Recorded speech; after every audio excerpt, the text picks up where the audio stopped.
Chamo Geilson França, sou presbítero da Assembleia de Deus Vinde, aqui em Fortaleza, no Ceará, com o pastor José Saboia. E nós, nesse momento, vamos iniciar o nosso trimestre. E eu quero, desde já aqui, mostrar para vocês a nossa revistinha. A revistinha que nós vamos trabalhar nesse trimestre. Espero que você esteja conosco para ser abençoado. Nós vamos trabalhar aqui a lição de número 1, será a nossa primeira lição. Desde já convido todos vocês a estarem conosco e serem abençoados. Mas a princípio, antes de começar, eu gostaria de pedir a todos vocês que vocês continuem se inscrevendo no canal, acionando o sino das notificações para receber novos vídeos e continua dando like, abençoando, dando like para poder esse canal chegar ao maior número de pessoas possíveis, tá? Estamos aqui para abençoar a vida dos nossos irmãos, para a glória do nome do Senhor. E tá aqui a nossa revistinha de escola bíblica desse trimestre, vai ser realmente uma bênção para a glória do nome do Senhor Jesus. Então, vamos começar a nossa aula de número 1, iniciando o nosso trimestre maravilhoso, com certeza será sensacional. Então, gente, aqui nós estamos no quarto trimestre. O tema do trimestre é a glória e a justiça de Deus, a igreja e a convocação do profeta Ezequiel para um despertamento espiritual. Escola Bíblica Dominical, primeira lição, Ezequiel e o Atalaia de Deus. A primeira lição, Ezequiel, o Atalaia de Deus. O textuário diz o seguinte: além de guardar e cuidar, a missão do Atalaia é anunciar tanto o julgamento divino como as boas novas. Verdade prática diz: por que se anuncia o evangelho? Não tenho de gloriar, pois me é imposta essa obrigação, melhor dizendo. E ai de mim se não anunciar o evangelho. Nossa leitura bíblica em classe, Ezequiel capítulo 3, versículo 16 ao 21 e 27. Diz assim o texto bíblico: e sucedeu que ao fim de 7 dias veio a palavra do Senhor a mim dizendo: filho do homem, eu te dei por atalaia sobre a casa de Israel, e tu da minha boca ouvirás a palavra e os avisarás da minha parte. Quando eu disser ao ímpio, certamente morrerás, não avisando tu, não falando para avisar o ímpio acerca do seu caminho ímpio, para salvar a sua vida, aquele ímpio morrerá na sua maldade, mas o seu sangue da tua mão requererei. Mas se avisares o ímpio, e ele não se converter da sua impiedade e do seu caminho ímpio, ele morrerá na sua maldade, mas tu livraste a tua alma. Semelhantemente, quando o justo se desviar da sua justiça e fizer maldade, e eu puser diante dele um tropeço, ele morrerá, porque não avisando tu no seu pecado, e suas justiças que praticara não virão em memória, mas o seu sangue da sua mão o requererei. Mas avisando tu o justo, para que o justo não peque, e ele não pecar, certamente viverá, porque foi avisado, e tu livraste a tua alma. Mas quando eu falar contigo, abrirei a tua boca, e lhes dirás: assim diz o Senhor, quem ouvir, ouça, e quem deixar de ouvir, deixe, porque casa rebelde são eles. Esse é o nosso texto bíblico em sala e nós vamos para a nossa introdução, para nós iniciarmos essa lição maravilhosa e com certeza abençoará a sua vida para a glória do nome do Senhor. As 13 lições do presente trimestre foram selecionadas do livro do profeta Ezequiel. Por que é importante o estudo desse livro hoje? Então, a pergunta que se faz. Primeiro, porque desde o princípio do primeiro capítulo até o último, ele nos leva a refletir a respeito da soberania de Deus em nossas vidas e na vida das nações. Segundo, porque o livro nos leva a uma avaliação contínua sobre o nosso relacionamento com Deus. A presente lição trata da responsabilidade dos atalaias constituídos por Deus ontem e hoje. E aqui, gente, já para nós iniciarmos o livro do profeta Ezequiel, eu vou aqui mostrar a estrutura do livro, vou mostrar o cenário político, certo? O cenário religioso, o cenário, todo o cenário, a autoria do livro. Então vamos fazer aqui uma introdução, espero que você esteja conosco para essa aula maravilhosa, que Deus possa abençoar a sua vida e vamos agora partir para frente. introduzindo aqui o livro de Ezequiel para você. Então o tema é destruição de Jerusalém, é o tema do livro, né? Destruição de Jerusalém quando a glória se afasta e restauração quando a glória volta. Então o tema do livro é a destruição de Jerusalém quando a glória se afasta e a restauração quando a glória volta. E a estrutura é o seguinte, né? Do capítulo 1 até o capítulo de número 32, nós vamos ver o afastamento da glória e a destruição de Jerusalém. Certo? Então nós vamos ver toda a questão da idolatria, afastamento da glória do templo, proclamação direta da ruína de Jerusalém, as duas parábolas da ruína da cidade, né? Retrato da desolação de Jerusalém, apresentação da rebeldia de Judá, liderança cega e iníqua, porque onde há liderança cega, há destruição, né? Então nós vamos ver a história de obscena prostituição, responsabilidade pessoal de um povo, longa história de idolatria, conspiração nacional de violência. Então, violência, idolatria, maldade, é isso que vai fazer com que Israel venha ser destruída, né? Venha ser aniquilada, acabada. Então esses são os motivos que vão levar Israel, e nós vemos isso, certo, do capítulo 1 até o capítulo de número 32, até o julgamento de outras nações e até o julgamento da própria nação de Israel. Porém, do capítulo 33 até o final do livro, 33 até o 48, nós temos a volta da glória e a restauração de Jerusalém. Então nós temos toda a restauração, né, as profecias de restauração. A mais conhecida, né, que nós temos é exatamente aquela profecia do Vale de Ossos Secos, que é uma profecia em relação a Israel, que Deus tornará a juntar novamente Israel, e nós sabemos que em 1948 Israel novamente foi juntada, e Deus está preparando a restauração de Israel. Sabemos que Deus tem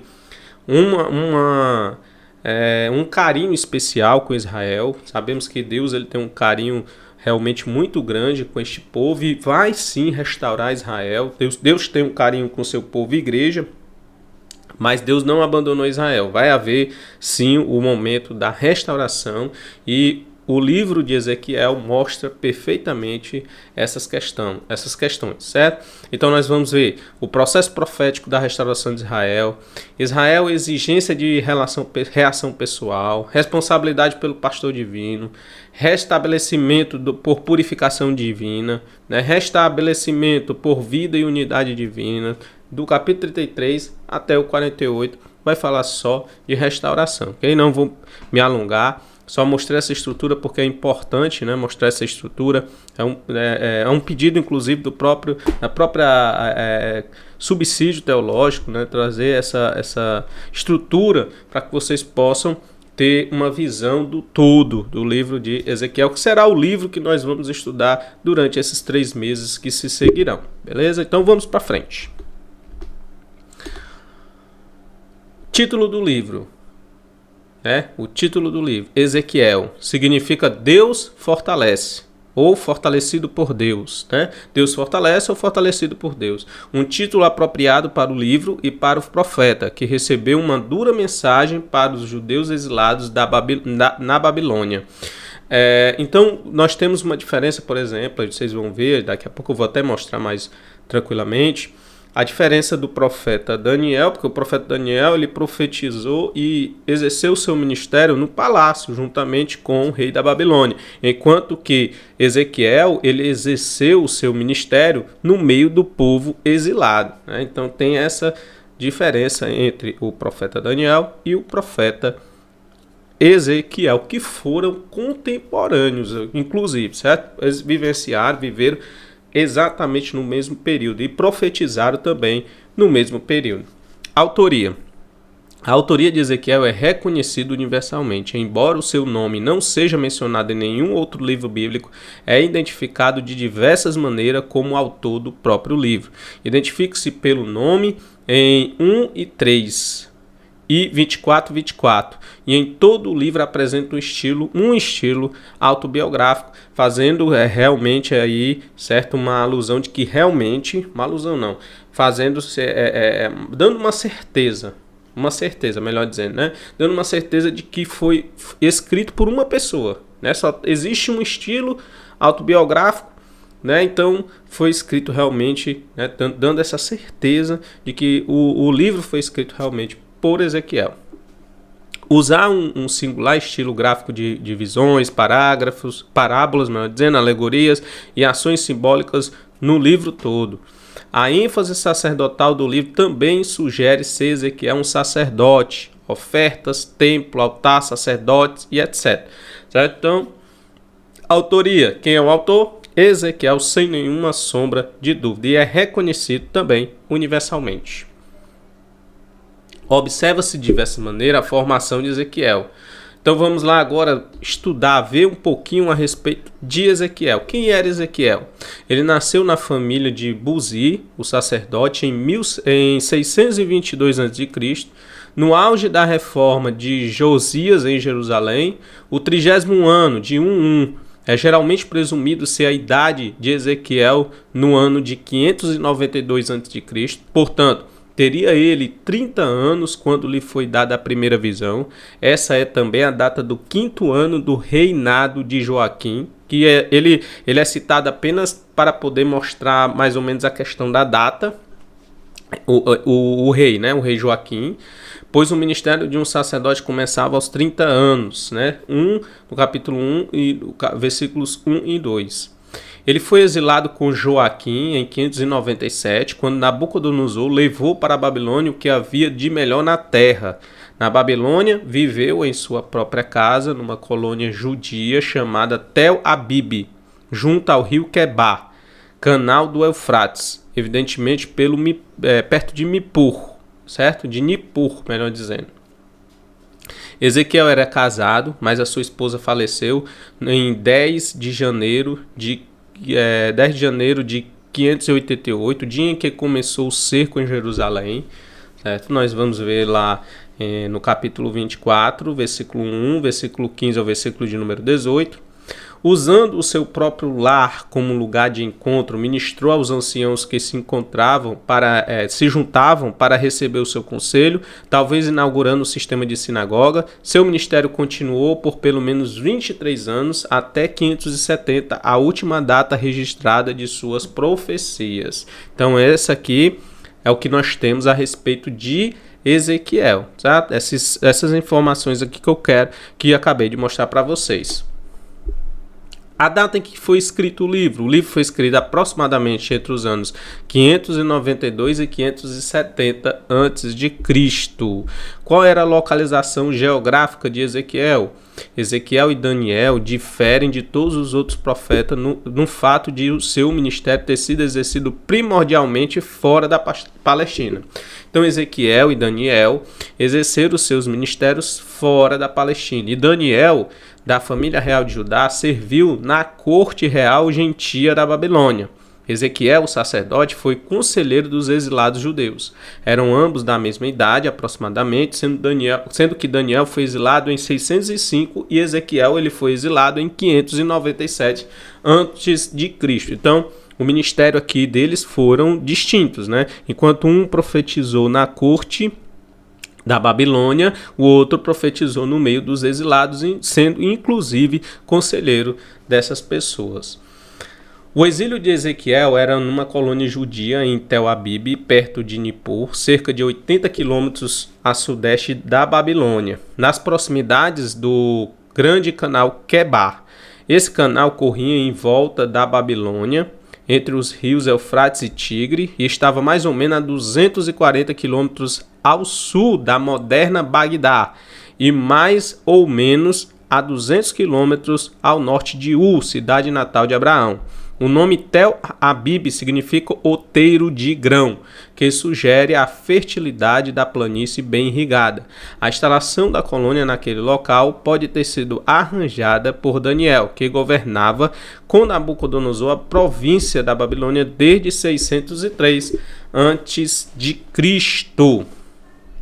Então ele morava aí, né? Ele morava exatamente em Tel Abib, né? Ezequiel, perto de Nippur, cerca de 80 quilômetros a sudeste da Babilônia. Então ele exerceu seu ministério aí nessa localidade. Qual era o cenário político do livro de Ezequiel? A ação do livro vai desde a época da sujeição de Judá à Babilônia até a época do cativeiro na Babilônia. Como já foi observado, providencialmente tinha Daniel sido elevado a governador de toda a planície da Babilônia, bem como chefe dos sábios ou conselheiros de Nabucodonosor.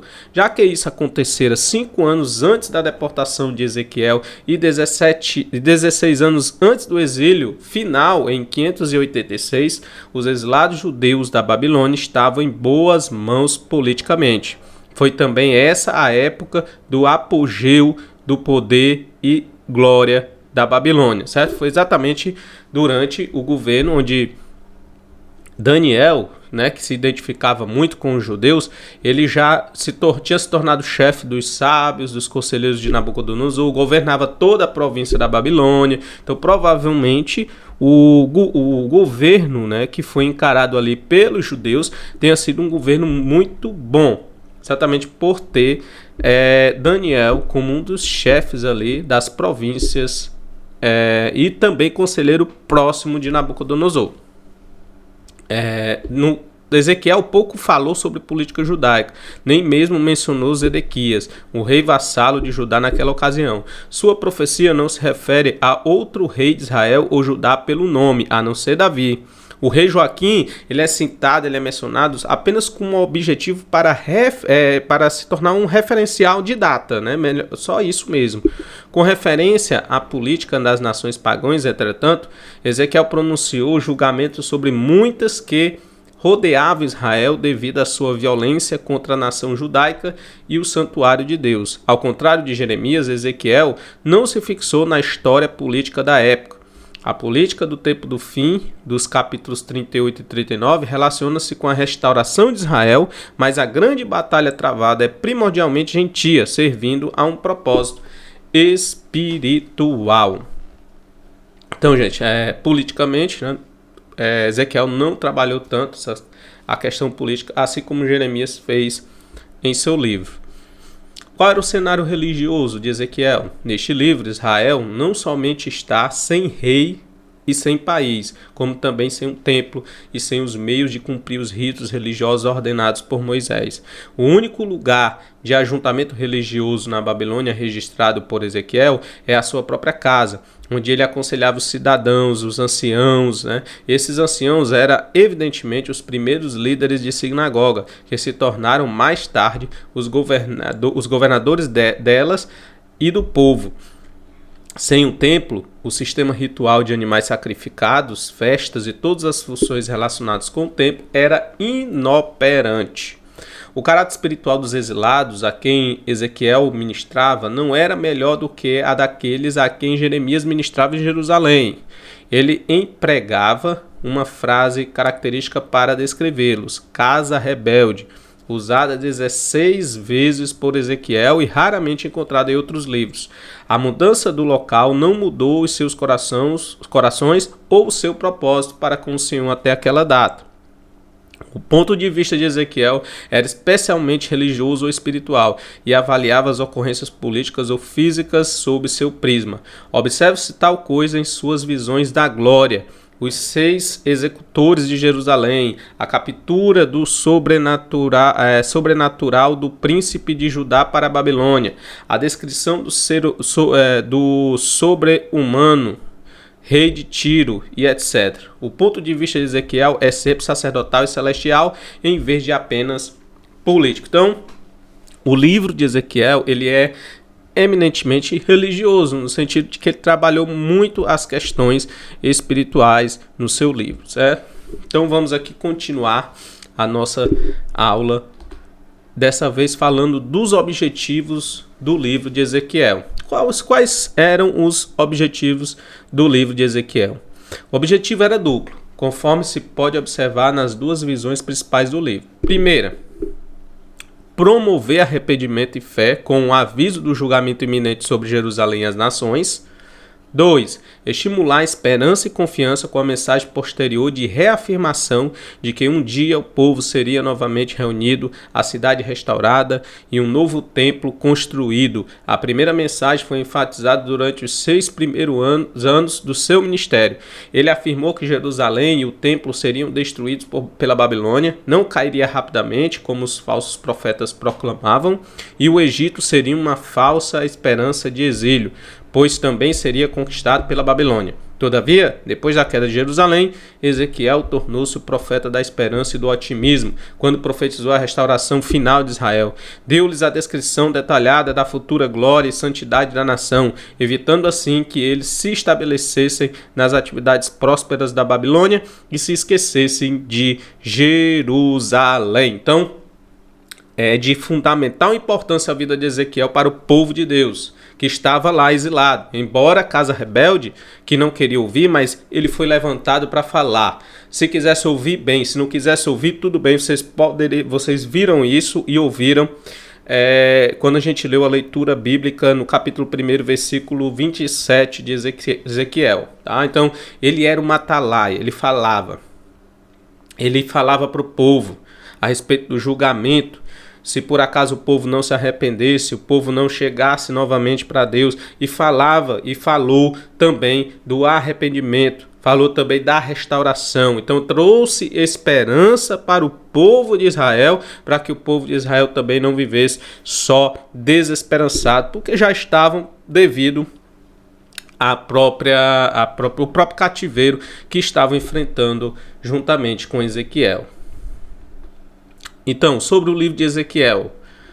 O livro de Ezequiel antecipa a tradição apocalíptica das Escrituras e pode ser dividido em 3 partes principais. A primeira do capítulo 1 ao 24, a segunda do 25 ao 32 e a terceira do capítulo 33 até o 48, que vai falar exatamente da restauração do povo de Israel. A primeira parte, essas profecias foram entregues ao profeta antes da destruição da cidade de Jerusalém. Então essa profecia ela foi entregue, né, para o povo antes da destruição da cidade de Jerusalém. As profecias foram entregues no templo e ocupa os primeiros 24 capítulos do livro. Nessa parte está a visão inaugural do ministério profético de Ezequiel. Então ele profetizou bem antes da queda, né? Participou da queda, viu a queda, viu o povo sendo levado cativo e também foi levado cativo. E se estabeleceu também lá, ok? Lá na Babilônia, né? Ali próximo à Babilônia, naquela localização que a gente acabou de falar, 80 quilômetros a sudeste, se não me engano, da Babilônia. Certo? Aqui diz aqui a cidade aqui, ó. Deixa eu mostrar aqui para vocês novamente a região onde ele ficou. Ele ficou em Tel Abib, perto de Nippur, cerca de 80 quilômetros a sudeste da Babilônia. E lá ele aconselhava os anciãos do povo, certo? Então Ezequiel ficou lá. Mas a profecia e o seu ministério começaram bem antes. Vamos aqui ler, né? Nessa parte, esta é a visão inaugural do ministério profético de Ezequiel, quando recebeu a visão da glória de Deus. Os discursos dessa primeira parte do livro são predominantemente de ameaças e juízos contra a prostituição, a idolatria do povo, certo? Então, a mensagem traz também uma série de advertências aos falsos profetas, aos reis de Judá e aos sacerdotes. Então, é uma mensagem primeiro de juízo, de destruição iminente, né? Então ele está lá, ele está vendo lá, certo, a situação do povo e está profetizando para que o povo venha se arrepender. A segunda parte, depois dos pronunciamentos de juízo contra Judá e Israel, os oráculos divinos são direcionados contra as nações vizinhas, Amon, Moab, Edom, Filístia, Tiro, Sidom e Egito. Isso revela que Javé não é somente o Deus de Israel, mas também de todas as nações soberanas em todo o universo. Então, a segunda parte, o canhão do juízo que era para Israel agora vira-se para as nações vizinhas, ok? E a terceira parte, que é a restauração, começa com a notícia da queda de Jerusalém.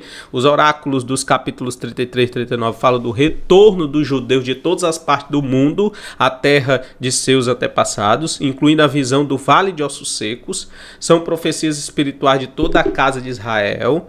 As profecias dos capítulos 38 e 39 falam da invasão e derrota de Gog e seu bando à Terra Santa.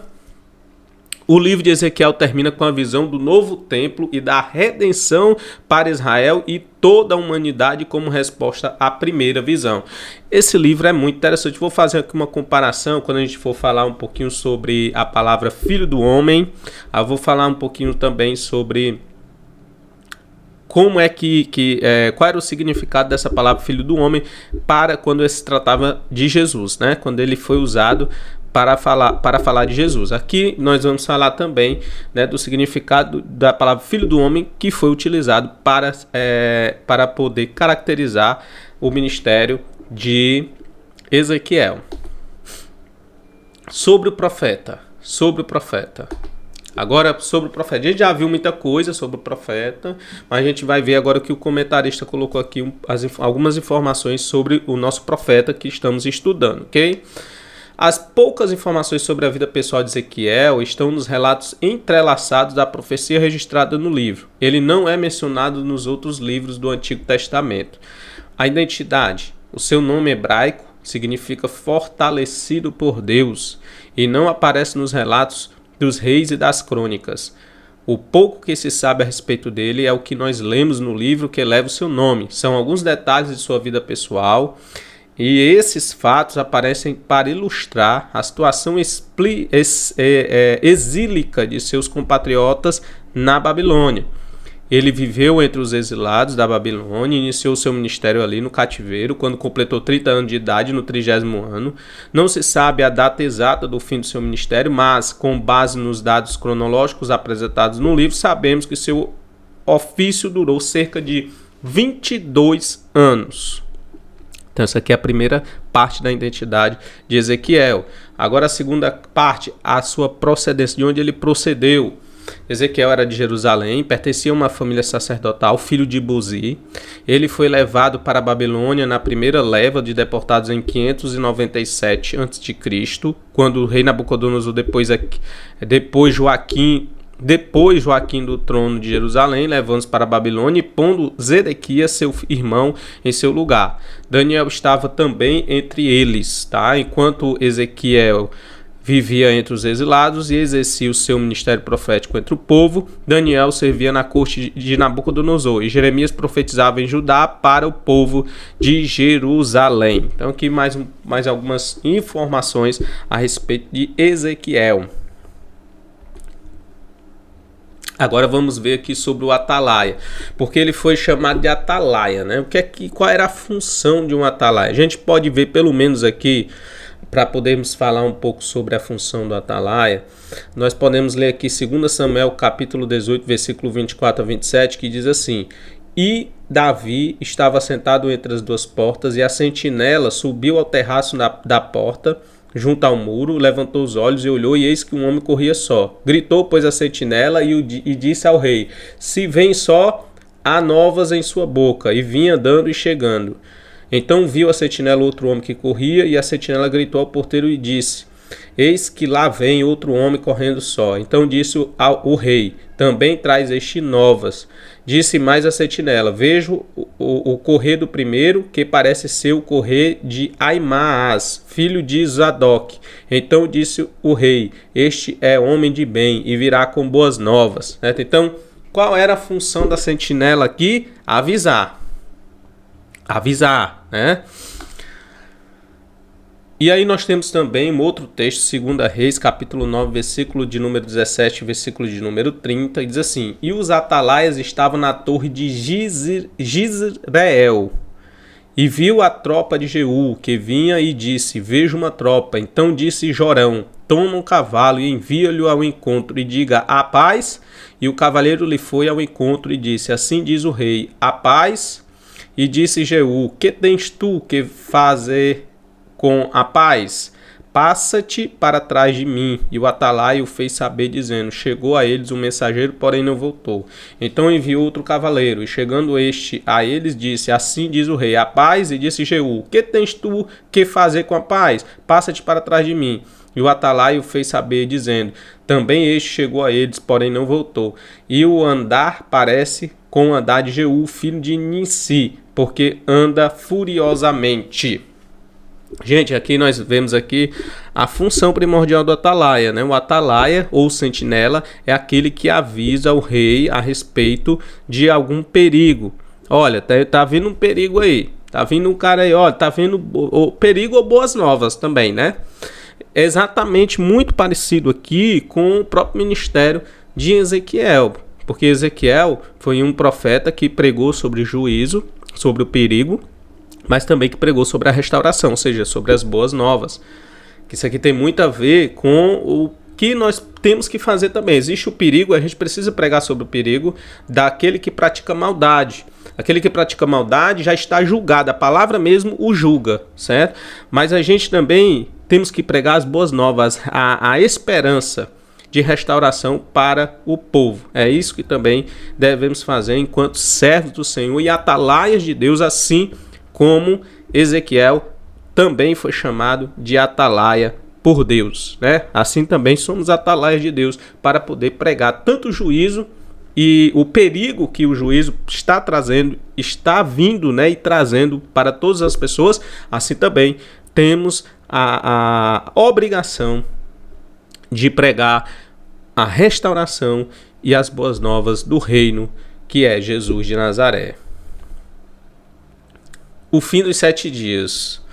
Nessa expressão que está lá no versículo de número 16 do profeta Ezequiel, capítulo de número 1, o profeta se refere à primeira visão com a qual inaugura o seu ministério profético, que ocupa todo o capítulo 1, a visão da glória de Deus. Há uma mudança brusca do gênero literário apocalíptico nessa visão de carruagem para o estilo típico dos profetas. Veio a palavra do Senhor ao introduzir o seu chamado para ser atalaia. O fim dos 7 dias deve ser o tempo, provavelmente, aqui foi o que o comentarista colocou, que provavelmente seja o tempo em que ele esperou para se recuperar de suas forças depois do impacto da visão da glória de Deus. Então, o fim dos 7 dias tem basicamente, realmente não tem muito o que a gente especular a respeito dessa frase, né, o fim dos 7 dias. Então o comentarista diz que provavelmente seja o tempo que ele levou para se recuperar do impacto das visões que ele teve, né, no início ali do seu ministério. Então foi frisado aí ao fim dos 7 dias. Ezequiel do capítulo 1 ao versículo 26 ao 28 aqui fala a respeito da visão, né? Ele teve a visão, o impacto. Qual foi o impacto da visão? Que visão foi essa? Foi exatamente essa que eu vou ler aqui rapidamente, uma visão. Tem só um trecho aqui do texto, né? Mas é importante para que você possa saber, porque ele vai se referir sempre a essa visão aqui nessa lição de Escola Bíblica Dominical. E por cima do firmamento, que estava por cima das suas cabeças, havia algo semelhante a um trono, que parecia de pedra de safira. E sobre esta espécie de trono havia uma figura semelhante à de um homem, e na parte de cima sobre ele. E vi a cor de âmbar, como a aparência do fogo pelo interior dele ao redor, desde o aspecto dos seus lombos e daí para cima. E desde os aspectos dos seus lombos e daí para baixo. Vi também a semelhança de fogo e um resplendor ao redor dele, como o aspecto do arco que aparece na nuvem no dia da chuva, o arco-íris. Assim era o aspecto do resplendor em redor. Este era o aspecto da semelhança da glória do Senhor. E vendo isso, caí sobre o meu rosto e ouvi a voz de quem falava comigo. Que poderosa essa visão, hein? Que chamada maravilhosa essa chamada de Ezequias para exercer o seu ministério de maneira poderosa, realmente, né? Um ministério realmente formidável diante do povo de Judá e de Israel.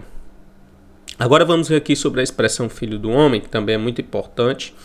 Então Deus ele se dirige ao profeta, ele não se dirige pelo nome, mas chamando ele de filho do homem. Em hebraico, Ben Adão. Aparece 93 vezes ao longo do livro e 6 vezes só no capítulo de número 3. Nenhum outro profeta recebe esse título. Então nós vamos ver esse título, filho do homem, somente em Ezequiel. E qual o significado então Qual o significado do Filho do Homem?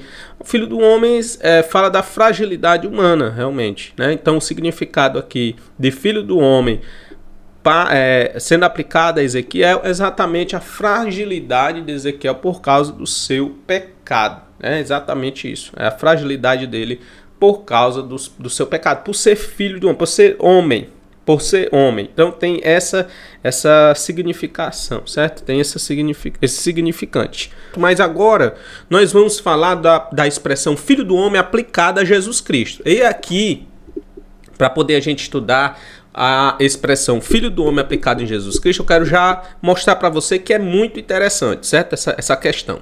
E nós já vamos iniciar aqui para que você possa ver. Então, gente, olhando para o nosso slide, diz assim, ó, filho do homem é o título mais utilizado por Jesus para se referir a si próprio no Novo Testamento. Essa expressão aparece pela primeira vez nos evangelhos em Mateus 8 e 20 e depois é repetida em diversas outras passagens. Mas para entendermos por que Jesus é chamado de Filho do Homem, precisamos conhecer o significado e a aplicação desse título desde o Antigo Testamento. A se autodesignar como Filho do Homem, Jesus estava apontando para o cumprimento das Escrituras. Então agora nós vamos partir para o significado da expressão Filho do Homem na Bíblia. A expressão Filho do Homem na Bíblia aparece desde o Antigo Testamento e seu significado correto dependerá do contexto a qual ela está sendo aplicada. Por exemplo, no Salmo de número 8, verso de número 4, essa expressão significa simplesmente homem. Em Ezequiel, também vemos essa expressão filho do homem, que também vai significar exatamente essa expressão, homem, com toda a sua fragilidade, com toda a sua decadência, certo? Então, a expressão filho do homem também em Ezequiel quer dizer ou fala a respeito do próprio homem, da fragilidade humana. Com base nesse uso do termo, algumas pessoas sugerem que a expressão filho do homem, quando aplicada a Jesus, simplesmente enfatizava o seu lado humano. Só que quando nós vamos partir para outros textos bíblicos a qual é aplicada a expressão Filho do Homem a Jesus Cristo, nós entendemos que não é simplesmente aplicada, certo? Com este sentido, neste sentido. Então a gente precisa entender, né, os outros significados para poder a gente ter um conceito completo do que seja Filho do Homem aplicado ao nosso Senhor e Salvador Jesus Cristo. No entanto, essa interpretação não está correta. Existe um significado muito mais profundo quando Jesus é denominado como sendo Filho do Homem. E para entendermos seu verdadeiro significado, precisamos recorrer ao livro de Daniel.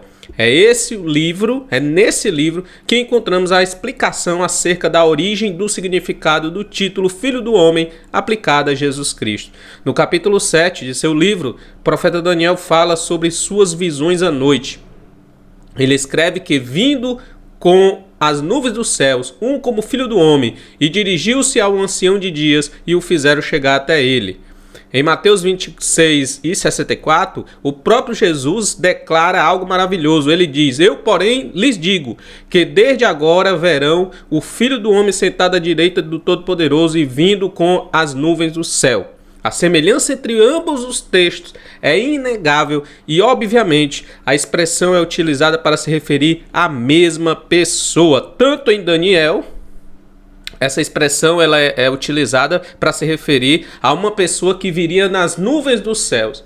E Jesus ele repete a mesma expressão, Filho do Homem, para a mesma ocasião, a mesma situação. Ele vindo, certo, do céu, com as nuvens do céu. Primeiramente o Filho do Homem estará sentado na mão direita do Todo-Poderoso e vai vir com as nuvens do céu. Então semelhante, é muito semelhante. Por quê? Porque vocês vão perceber que no fundo, né, além do significado humano, que também é retratado na Bíblia Sagrada, para se referir à expressão Filho do Homem a Jesus, nós vemos também que a expressão Filho do Homem em Jesus tem um caráter apocalíptico, tem um caráter escatológico, melhor dizendo, certo? Então tem um caráter escatológico que nós vamos desenvolver essa ideia agora. O profeta Daniel ainda continua dizendo que foi dado ao Filho do Homem o domínio e a glória e o reino para que os povos, nações e homens de todas as línguas o servissem. Seu domínio é eterno e não passará, e o seu reino jamais será destruído. Só há um que pode se enquadrar em tal descrição: Jesus Cristo, o Filho do Homem. Quando Estevão estava sendo martirizado, ele entendeu perfeitamente o significado desse título e prontamente declarou, melhor dizendo: eis que vejo os céus abertos e o Filho do Homem que está em pé à mão direita de Deus. Mas por que Jesus é chamado de Filho do Homem? É verdade que a expressão Filho do Homem aparece mais de 80 vezes no Novo Testamento. Assim, o significado específico que cada uma dessas tantas ocorrências expressa, bem como a finalidade pretendida por Jesus a usá-la, deve ser analisada caso a caso.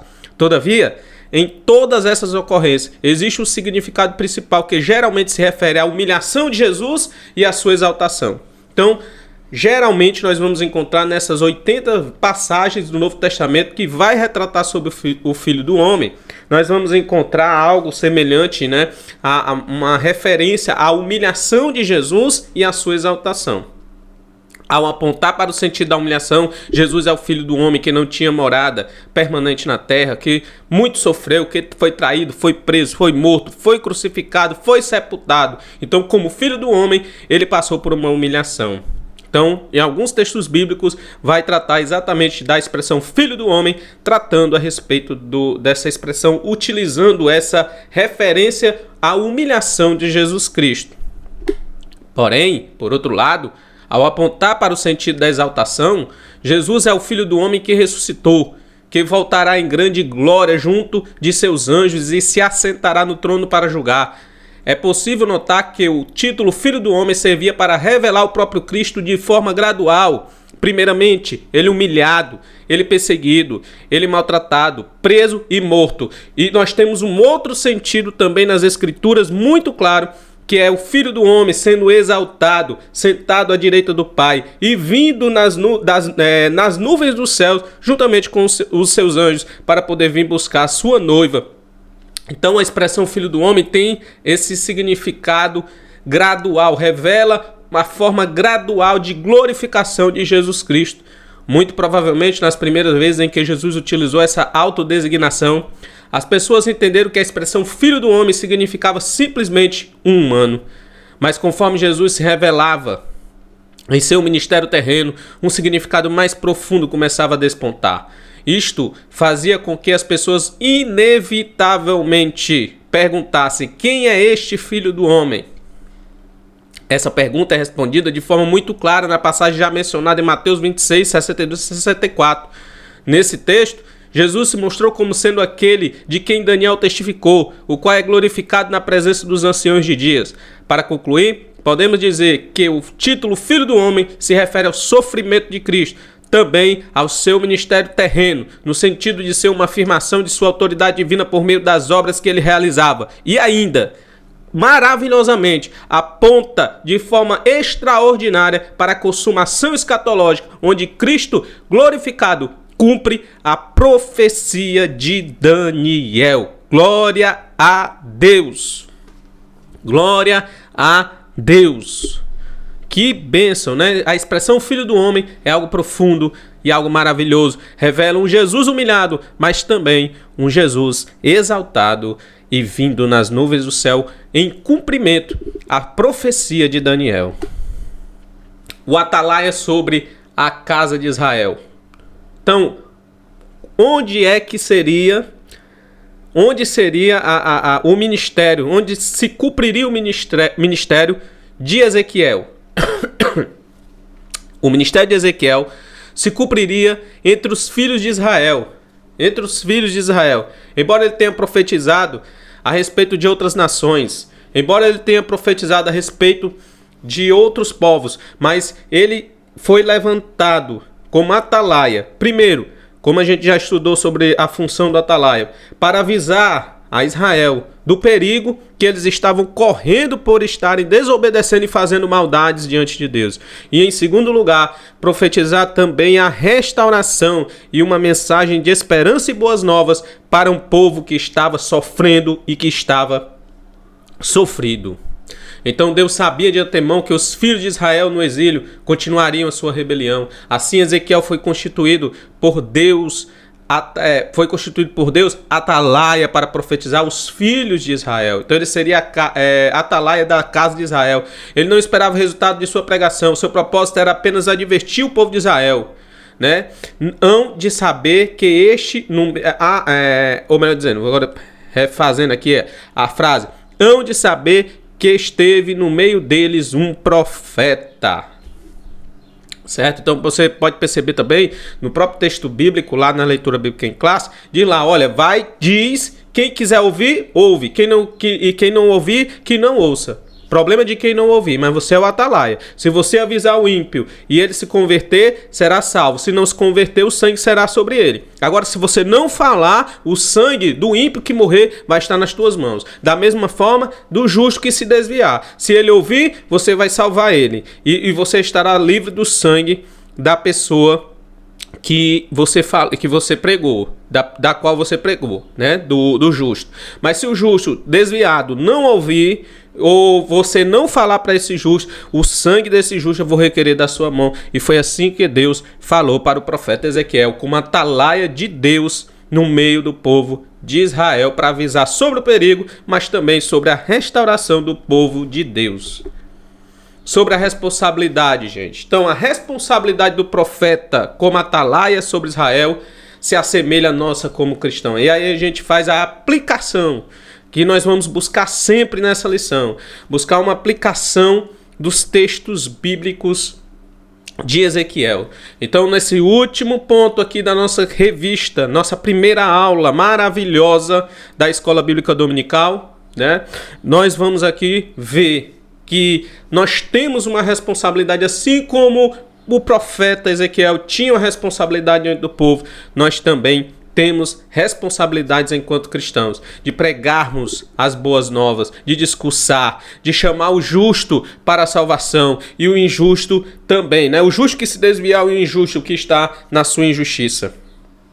Precisamos sim pregar as boas novas e avisar sobre o perigo daqueles que não aderiram ou não ouvirem as boas novas de salvação. Primeiro, a responsabilidade do cristão, versículo número 18. São duas responsabilidades principais. Primeiro, anunciar o pecador, anunciar o evangelho ao pecador. E segundo, se cuidar para permanecer em Cristo até o fim. São duas responsabilidades. Primeiro, nós vamos pregar o evangelho para o pecador. Segundo, nós vamos ensinar e cuidar das pessoas para que elas permaneçam até o fim em Cristo. Elas permaneçam até o fim em Cristo. Então, se o atalaia não avisar um ímpio sobre o seu caminho e o perigo em que ele se encontra, certamente o ímpio vai perecer e o mensageiro será cobrado diante de Deus. Escreveu o apóstolo Paulo: ai de mim se eu não anunciar o evangelho. Também é dever do justo perseverar até o fim, porque se ele ceder, a sua justiça não será levada em conta. Nós precisamos perseverar. Aquele que perseverar é que vai ser salvo. Aquele que se esforçar e permanecer até o fim, mesmo diante de todas as lutas e tribulações, o apóstolo Paulo mesmo diz, né, que importa que por meio de muitas tribulações venhamos entrar no reino dos céus.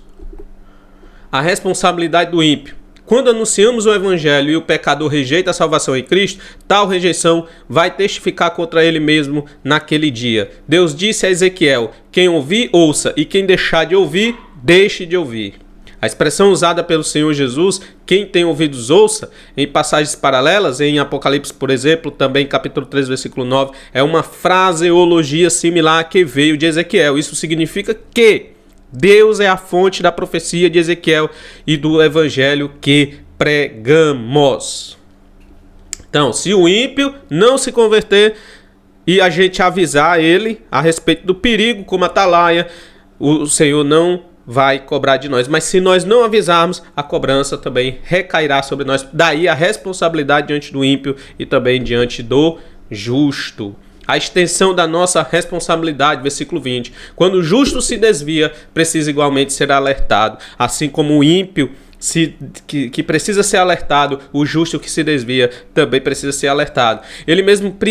Esse mesmo princípio na fé cristã significa que temos a responsabilidade diante de Deus por aquele irmão e aquela irmã que estão se esfriando na fé ou que se afastaram dos cultos, principalmente na época do isolamento social. E isso pode levá-los ao desvio completo. É dever nosso cuidar uns dos outros, se preocupar, visitar e ver quais são aquelas ovelhas que estão querendo se desgarrar do rebanho.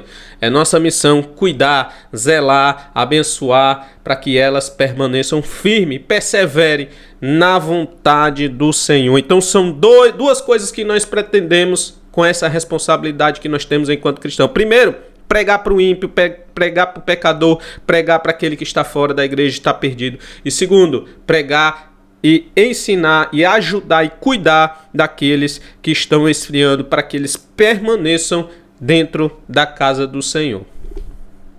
E para nós concluirmos a nossa primeira maravilhosa, gostosa lição, o nosso compromisso diante de Deus é pregar o evangelho e não converter as pessoas. Essa frase aqui eu achei sensacional.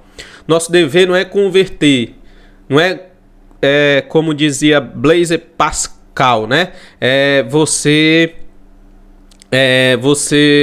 usar das palavras, usar da sua eloquência para poder convencer. Não é convencer as pessoas a se tornarem evangélicas. Não é simplesmente tornar essas pessoas evangélicas à força. Mas nós temos um compromisso apenas, gente, com a pregação do evangelho. Porque quem converte, todo mundo sabe, é o Espírito Santo. O Senhor mandou nos pregar a palavra, como Deus falou ao profeta. Quer ouçam, quer deixe de ouvir. Continue anunciando a mensagem. É o que devemos fazer com oração e guiado pelo Espírito Santo. Mas não faça esforço para converter. Faça o esforço para propagar o Evangelho e Deus vai abençoar a sua vida para a glória do nome do Senhor Jesus. Desde já eu quero agradecer a todos que assistiram essa primeira aula. Que Deus abençoe sua vida. Certo? Estamos aqui para abençoar a sua família, a sua casa, abençoar a sua vida. Nós estamos ministrando também, como muitos outros aí, homens de Deus, né, que estão até mais tempo na caminhada e lutando pelo ensino do Evangelho do Senhor. Mas nós estamos aqui também para contribuir, para fazer a nossa parte, para te ajudar, para te abençoar, tá bom? Então se inscreve no canal. Com muita humildade eu te peço que você acione o sino das notificações, compartilhe, que você venha dar o like e ajudar esse canal a alcançar o maior número de pessoas possíveis. É isso que nós estamos agora, irmãos, querendo de vocês humildemente, pedindo humildemente para que vocês façam, tá bom? Deus abençoe a todos vocês e até a próxima aula, se Deus quiser.